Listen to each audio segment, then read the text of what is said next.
What do you do when life blindsides you with tragedy? How do you recover? How do you get back on track? How do you build a new life? And how do you learn to dream again?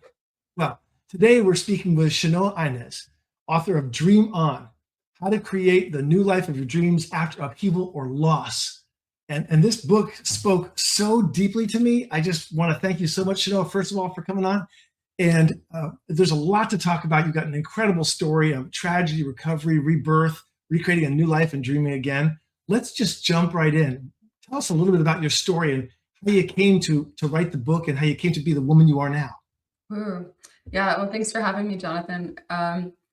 My story starts in Miami, really. I was living in Miami Beach with my boyfriend, who's from Montenegro, and I really love the culture, and I was slowly learning some of the language.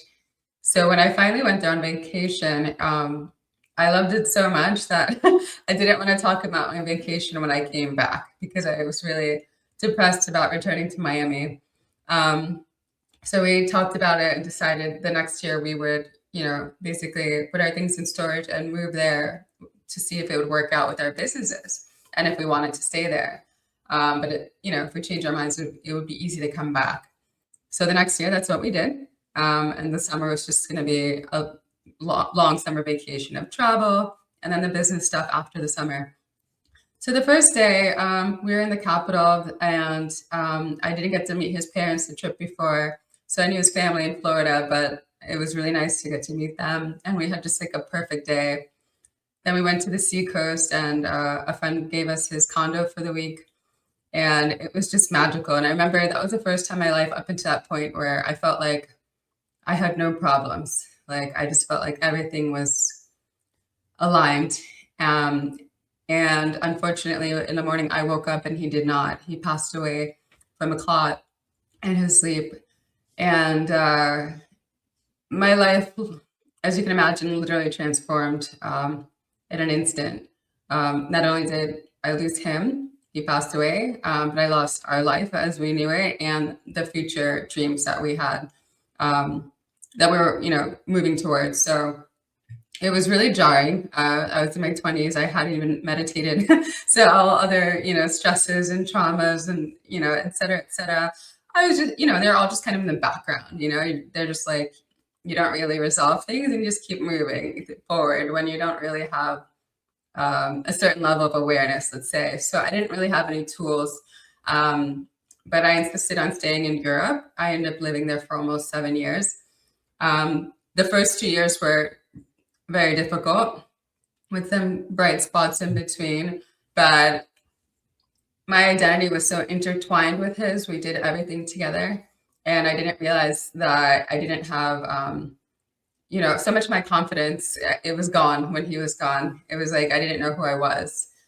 And thankfully, I'll say now, a couple of years later, I started having a lot of health challenges. I suddenly had a lot of food allergies, and they would just show up one after the next, and other things. So the good news about that is it's nothing that happened to me was something that could be resolved at the doctor's office.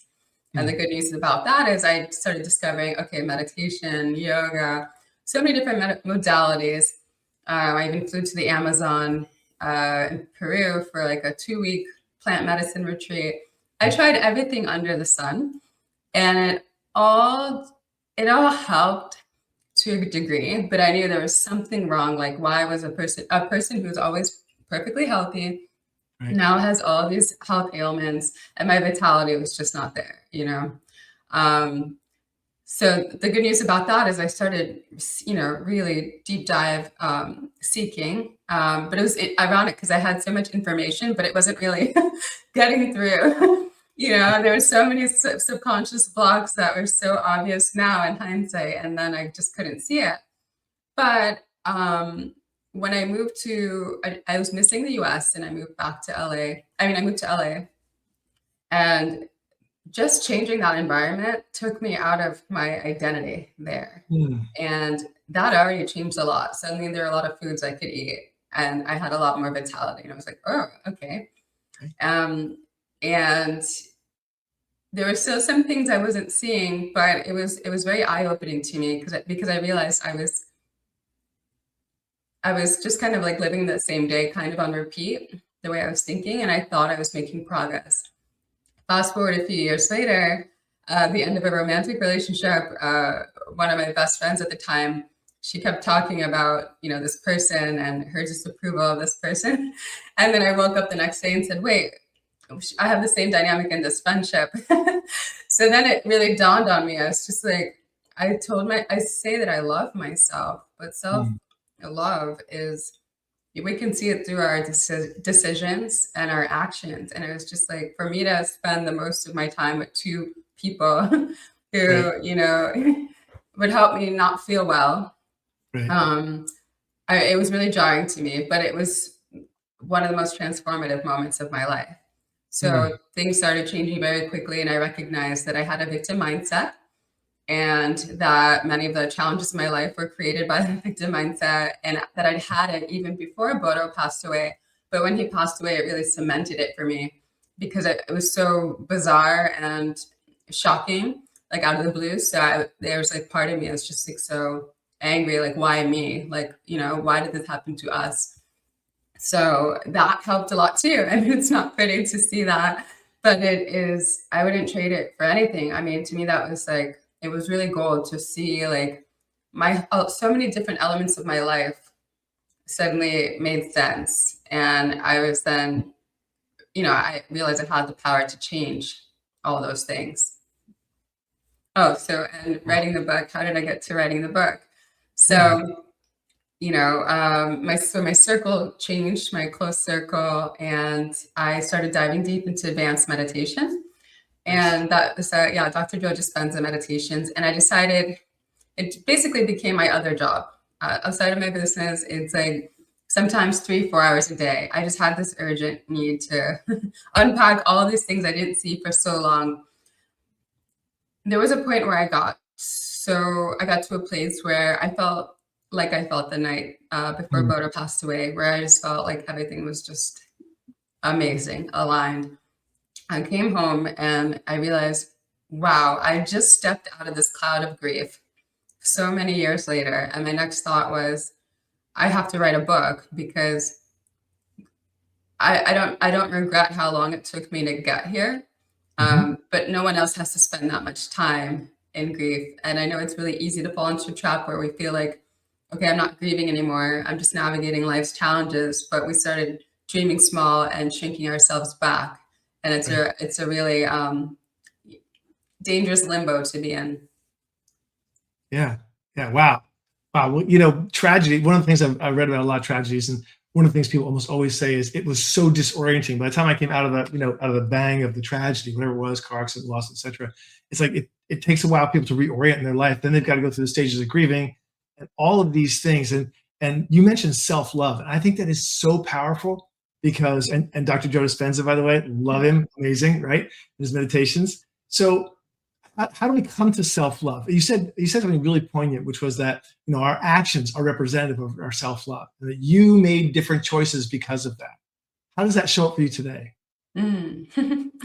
Well, my life looks very different because, for example, at the time, like when I moved to LA, I wouldn't be involved with drama, but there would be drama around me. I might witness it. That doesn't happen now. And I realized how foreign that concept is to me now. Um, Everyone I spend time with, they're all healthy. Right. They're all healthy for me, emotionally healthy. Um, it changes so many things. And just from like, setting boundaries, even just like for things that are, not points of conflict, but Right. just simply like, it's just a lot easier to say no to anything at any time. And just because I'm more in tune with me, myself and my needs, and I don't need a reason.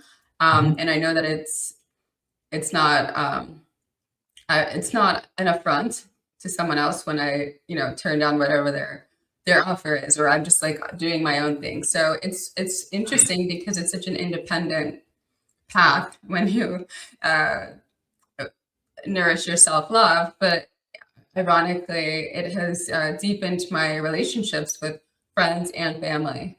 Mhm. So it's shocking because I think about once upon a time when I was really nervous about setting boundaries, and I remembered like it would be like this whole internal ordeal, and then to know on the other side, like not only are most people totally fine with it, but that it makes everything better. It's just kind of comical. Totally. And I love that you talked about setting boundaries, because one of the things I find is that when we get hit with a tragedy, a big thing, and there's all these changes that have to happen, we kind of are like, facing into a fire hose. It's like we're at the effect of all this like coming at us, all these things from either internally or externally or both, right? We kind of lose our orientation. And so it sounds like there was a point for you where, like you said, you just sort of stepped out of that cloud. You kind of leaned into your future and away from your past. And not to diminish the past, but it's neatly in a package at that point where you begin to focus more on you and your life moving forward, right? I did, yeah. And yeah, it definitely doesn't diminish the past, because when I started feeling like wonderful, I thought about how Broder would have been, how if he could have seen me all those years, or if he did see me all those years, how he would have been worrying about me, and how now he'd be very happy to see that I'm happy. So it is interesting. I did drag the past with me everywhere, and it was a habit I did even before he passed away. I remembered I just happened to have like let's say the most entertaining unfortunate stories. And so I didn't realize what I was doing, but it was like, a few minutes after meeting somebody, I'd have, people like, where are you from? Da, da, da, da. And then I'd always have some kind of entertaining, horrible story, really. It's like a depressing story or dramatic story. And I realized now in hindsight, looking back, I was like, I was always in the past. I always carried the past with me. Mhm. But I realized people would, it would help form friendships because people like relate to that. And I wasn't doing it intentionally, but subconsciously I was. And now I really shy away from that. And when I talk about the past, I try to be careful that I'm not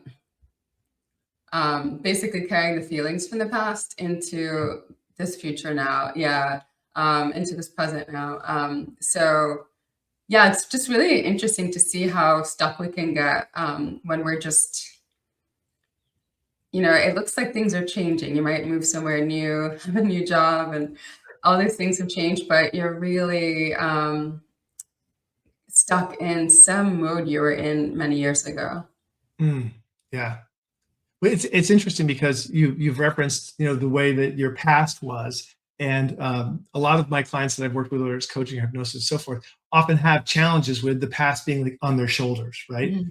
And it's constantly in their world. And it sounds like, and it seemed like from the book, that what you did is you went inside, did a lot of self-reflection, self-awareness, self-love, meditation, and getting present with the now. And then from that clarity in that space, you were able to move forward.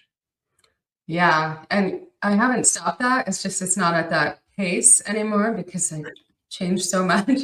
But Right. every day, I mean, I can see something that I can see a meaning behind something, or I can connect it to something. It's just really interesting how many layers we have, and um, it's interesting that you said your clients carried the past on their backs because I do feel lighter, physically and energetically lighter now than after that happened. Yeah, it's really life changing. Wow. Now, let's talk about meditation for a minute. What kind of meditation do you do? How often do you do it? Just kind of being prescriptive for people who are seeing you for the first time, and they're listening to your story and they're going, "Wow, that sounds like a great transformation, a beautiful transformation. What do I do?" So maybe let's talk a little bit about some of the things you've done from a personal growth standpoint, self-care standpoint, those things that can help other people. Yeah, oh, I've done so much, but I'll say I meditated for a decade before I tried Dr. Joe Dispenza meditations. Someone asked me if I want to go on a retreat, and I knew who he was, but I didn't know he had meditation. So I said, I'll try the meditation. If I like it, I'll go. And he does these voice effects for some of the meditations too. I mean, they're all designed intentionally. So let's say to help you switch brain states faster. But it's a funny voice effect if you're just hearing it. And I remember I heard him like saying like in space, and I started laughing, but it was kind of like, this is ridiculous, like a scoff laugh. And then I disappeared. into the void for an hour and a half. Yeah. And when the meditation was done, I thought, I'm never going to do another type of meditation again. I just couldn't believe it because, I would do unguided meditations for an hour. I Mhm. was just really, it was something I did all the time, but I never experienced anything like that before. So that's why I went into that. It's just been a lot more dramatic for me. I Mhm. no longer meditate every day, just because now I've pretty much integrated it. I still meditate a few days a week usually, but it's also more fun now because I make sure like I'm super excited to meditate every time, and it's no longer like I'm checking the box like to meditate. Um, but now I can literally just stand in place and get into heart brain coherence, if you know his meditation. So just this, um, it's a certain state of being that's incorporated into his work. I can do that, and in a second, my body starts kind of responding, like as if I'm in the meditations, and um, I can do that for a few minutes, and it's like I did an hour-long meditation. So it's very interesting to see how the work evolved, and also fun because it's nice to personalize things to make it your own. Absolutely, absolutely. So let's shift gears a little bit and talk about the power of awe. You Okay. mentioned that in your book, and I found that intriguing. And I won't share my experiences, but I'd love to have you share your experiences with folks so they can understand what do you mean by the power of awe and how Mm. it work for you, and how maybe can they engage with that themselves. Oh yeah. So that's a big one. Awe is so deeply related to or tied to what it means to be human, and it's just something that if we're not really experiencing awe on a frequent basis, it's easy to um, get swept away with worries and responsibilities and get really disconnected. Mhm. As much time as I spend on the computer because I work on the computer and I really appreciate technology. Um, it's interesting because I've never experienced awe while using a computer unless I was just, meditating. The meditation music was coming from my computer. So I think it's really helpful to get out into nature. That's a good way to do it. When you think of people saying like, "Oh, we're living our best life," and they're going on a, big fancy vacation. I think the reason, like, obviously nothing wrong with that, but I think one of the reasons why a lot of people live for all of these big events in their lives is because they're not experiencing awe in their everyday lives. So they feel like they need to have this huge, splashy event or splashy adventure, but we can experience it every day. Yesterday, the walk I went on, a sunset walk after work, Mm. it was filled with awe. I came home like my feet were barely touching the ground. So I think it's really important, and it's really powerful and empowering to be able to find that for yourself and not have to go out of your way to do that. And it's something that it makes everything worthwhile. Yeah, yeah. Yep. Yep. Yeah. It's in fact I can just name on my hands the number of times I've had like some kind of an awe that like literally blew me out of the saddle kind of thing, like oh moment, it's like you don't expect it. And that's part of it. I think you're not like, okay, let me go find some awe today. You just get out there, you get in flow, you're in this moment and something happens and it's like bang, it's so transformative and beautiful. And Yeah. the attempt to describe it, forget it. You can't describe it. The minute you start describing it, it's automatically less than the moment, right? Yeah, it's so true. I've had some mystical experiences in my meditations, and I stopped. I share some of the same stories over and over again, but the most special ones, I hesitate to share them because I realize it's really hard to translate it. So it's hard to say something that means so much to you, and then you say it to somebody, and it's like, oh, that's cool. And you're like, oh, this is. I kind of feel like I betrayed the moment by putting a voice to it. I understand. I understand totally. Well, I love there's a couple of things that you've mentioned that I am completely aligned with. One is like getting outside, get out in the wilderness safely. Of course, don't go blindly into a snowstorm, that kind of thing. But I mean, get out to places that move you and inspire you and sit with the presence of being there.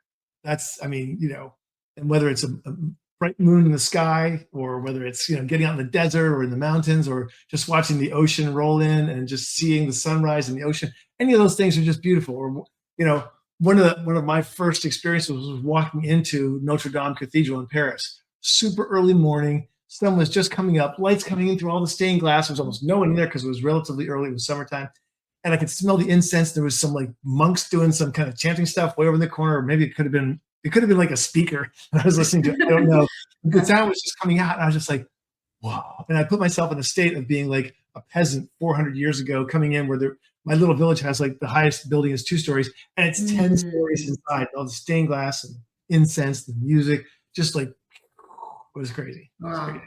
that's Beautiful. beautiful. Yeah. So seek awe and find it. And what about connection? What about finding? You mentioned a harmonic almost of the people who are like you, people who Mhm. have a similar worldview of positivity, of can do, of self care, of respect and containment of our various issues, that kind of stuff. How do you find your kind of people? Oh, I know it can take time. So first, it's important to trust that they are out there. Um, it's important to show up as who you are in the world. I think a lot of Mhm. people are very guarded because they're afraid to be rejected. But when you talk about the things that you're passionate about, and you'd be surprised how many people will relate to you, and that you'll find people. I think the the problem is usually people are more focused on what they might lose. That person might think I'm not cool, or I'm not interesting. Meanwhile, there are just so many people out there who are waiting to have that conversation with you. Um, and when you do that, I think it's really important to invest time in those people and really stay in touch. I am a very social person, but in many ways, I'm also kind of like a lone wolf. I like to do my own thing. Mhm. But it's been surprising, like even on this meditation journey and the last few years, that I realized, as much as I love the meditation retreats, half of the fun for me was like meeting new people. And what I would do is I go by myself, and then I see people I know, and I'd kind of like hide when I'm in the registration line because I don't want to get the same color band as them, because every day I move. So I sit next to somebody Right, else. So that I right. have, new friends that are like my age. One of my new friends, she's 80 years old. That wouldn't happen if I was sticking to a group. And it's just, it's really expansive. Wow. I love that. I love that.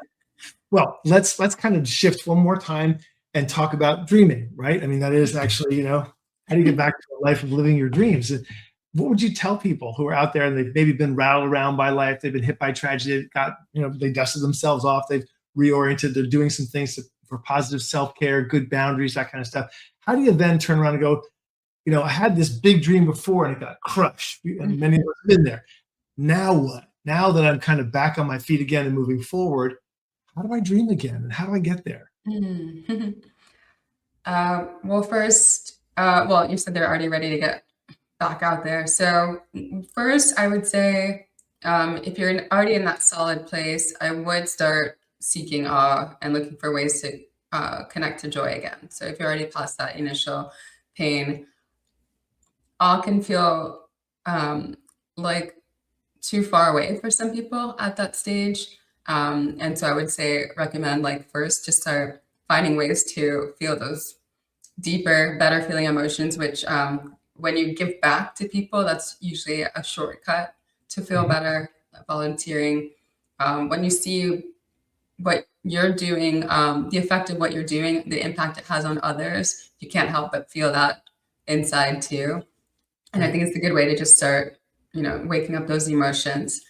Um, Before you start designing your dream, I think too, it's getting comfortable with this concept of not having control over everything, because one of the most jarring things, it's like you're like, I had this mapped out, Right. and now what? And it can feel like impossible. So it's like, well, one, take your time. You don't have to have those answers right away, Mhm. but start getting comfortable with, like, okay, yeah, I don't have all the answers, but now I have this clean slate, like this blank slate, and I can do anything I want. And I have to also trust that there are disappointments, like loss comes from the unknown, but so do wonderful surprises and just kind of being more open to see what can happen. Nice. All right. I love it. Dream again. Yeah, it was Aerosmith, "Dream On," right? Dream on, keep Oh, yeah. I think the people who, if you go through that process and you get out there and you go, "I have a new dream, I have a new vision for my life," and all that, then you can actually have a better chance of getting it than if you don't even bother because you're too scared. I remember meeting a wonderful woman, super bright, very talented, and she had a horrible divorce with her husband after like 10 years. And Mhm. she said, "I'll never date again." I'm like, whoa, whoa, whoa, again? I mean, I know for a while, maybe a year or two, get some therapy, what have you, right? Rebuild your friendships. Because when you're married, sometimes you spend more time with your partner than you do, with your old friends. But Right. rebuild your life. But then maybe find someone again who you might a better person. Yeah. He said, "No, it was too painful. I won't do it." I was like, oh, maybe she. Wow. And to this day, she's still single. So Oof. it's 20 years. A lot of So people do that, do that. operating from not losing. And that's why I dream small and I didn't realize it. I thought I was like, oh, I'm doing well in life. No, I designed my entire life to not have too big of a loss. Right, right. I heard this guy say once, like, if you burn your hand on the stove, it doesn't mean you stop cooking. Yes. You still have to eat. You still have to cook. Well, this Yeah. has just been fantastic. I'd love to have you on again. But before we go, what I'd love to hear from you, because I'm so inspired by your work and everything you've said, is I'd Thank love you. to hear you speak into God microphone, so to speak. Or, if you could get in the ear of every person on the whole planet in their native language, and you had like 30 seconds to tell them something, what would you be saying to them? um, I would say reinvention is your birthright. And no matter what happens, you can always dream again. Mm, mm. Bam. I love it. I love it. Wow. Chanoa Inez, thank you so much for coming on. Where can people find you? Yeah, my website, chanoainez.com, chanoainez.com. And my book is available on Audible, Amazon, Apple Books, Kobo, and Pothy. Fantastic. And you know what I'm going to do? I'm going to do everybody a favor because you have a cool name and it's not easy to spell. I'm going to put it down below in the show notes. You'll find all of her links there. She's amazing. Look her up. Grab the book. You'll love it. Thanks for coming on, and we're going to do this again. Thank you.